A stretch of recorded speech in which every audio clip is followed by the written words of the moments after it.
Bugungi tadbirda Transport vazirligida faoliyat ko'rsatayotgan ayol xotin-qizlar vakillari ishtirokini ko'rganimdan juda ham quvondim. Ushbu sohaga ayol va qizlarni jalb qilish o'ta zarurdir. Transport va yo'lovchi tashish tizimida foydalanuvchilar ulushini teng yarmini tashkil qilgan xotin-qizlar nafaqat xizmatlardan foydalanuvchi sifatida, balki shu kabi xizmatlarni ko'rsatuvchi, sohada qaror qabul qiluvchi va boshqaruv lavozimida ham faoliyatini olib bora oladigan teng huquqli kasb vakillaridir. Odatda xotin-qizlar transport sohasiga qiziqishi kamroq bo'lib, bu sohada o'z o'rnini topa olishiga, to'laqonli karyera qura olishiga ishonch hosil qila olmaydilar. Kamdan kam ayol haydovchi kasbini tanlaydi yoki biron bir boshqaruv lavozimini egallay oladi. Jamoat transportidan foydalanib ishga, maktabga borish maqsadida foydalanganda xavfsiz va xatarsiz sharoitni ta'minlash o'ta muhimdir. Boshqaruvdagi ayollar ushbu xatarlarni ko'ra bilish va oldini olish choralarini taklif qila olishi mumkin. Shuningdek, sohaga rahbar va yetakchi ayol qizlarning kelishi ularni STEM,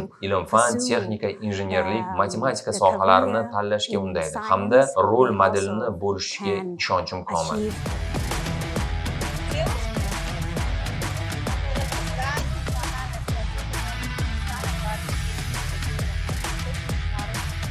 Bugungi kunda mamlakatimizda umuman gender tengligini ta'minlash sohasida bir qator ishlar amalga oshirilmoqda. Xususan transport sohasida ham gender tengligini ta'minlash, sohada ayollarning kasbiy ishtirokini oshirish, ularni kasbiy faoliyatini amalga oshirishda qo'llab-quvvatlash bo'yicha transport sohasida vazirlik tomonidan, tegishli manfaatdor tashkilotlar tomonidan bir qator ishlar amalga oshirilmoqda. Misol tariqasida aytish mumkinki, mana o'tgan yili Vazirlar Mahkamasi qarori bilan ayollarga, xotin-qizlarga transport sohasida kasbiy faoliyatini amalga oshirish uchun sharoitlar yaratib berildi, huquqiy asoslar yaratib berildi. Yuk ko'tarish qobiliyati 3,5 tonnadan ortiq bo'lgan transport vositalari, shu bilan bir qatorda o'rindiqlar soni 14 tadan oshiq bo'lgan katta sig'imli avtobuslarni boshqarishga ayollarga ruxsat berildi. Buning natijasida ilk avtobus haydovchisi ayol haydovchilar ishga olindi va olingan ijobiy tajribalar, ularning faoliyatini o'rgangan holda biz ayollarni sohaga yanada ko'proq jalb qilish maqsadida yangi tashabbuslarni ilgari surmoqdamiz.